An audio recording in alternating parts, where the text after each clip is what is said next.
women's sports exist as a separate category from men's sports because of a basic biological reality. Men and women are different physically, and in some sports it would be unfair to force women to compete on the same playing field as men. For centuries, we have recognized that, and for decades in this country, women have benefited from having access to a separate playing field. But now the left's gender insanity is destroying that. So last week, Rachel McKinnon, a biological male, won the women's track cycling world championship and set a world record in doing so.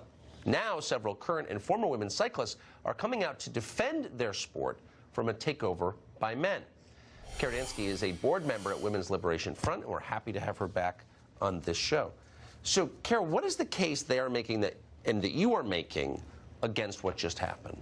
Thank you so much for having me here. And I just want to take brief issue with how you characterize the issue as being from the left, because I just want to say there are many Democrats and people who identify as being on the left who are very angry about the takeover of women's sports and how the Democratic Party is handling That's a fair point, and you are certainly on the left, and I was just saying in the commercial break, it takes a lot of guts for you to come on the show, so I'm grateful that you have. Thank you so much for having me. I'm a lifelong member of the Democratic Party, and many of us cannot get a voice on this issue in most media, so I'm very grateful. So why is that? I mean, let's just broaden this out. I'll just do it right away.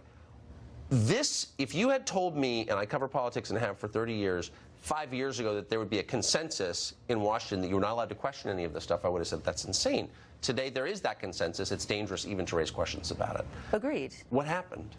Agreed. So getting back to the case at hand, as you said, McKinnon is a male cyclist who on Saturday won a championship in the women's cycling competition in Manchester, England. And there are many feminists, women, who are questioning the right of male athletes to compete in women's sports. And this seems to be unacceptable for us to take this position. But we will continue to take this position that it is unacceptable for males to compete in women's sports. It's very important in this country for the purposes of maintaining Title IX protections for women and girls, which is something that my organization, the Women's Liberation Front, cares very much about.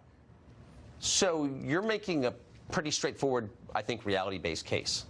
And by doing so, you risk physical harm. How do we get to that place so fast? Physical harm, social ostracization, risk to livelihood. I personally know several women who have been fired from positions for voicing concerns for the rights, privacy, and safety of women and girls.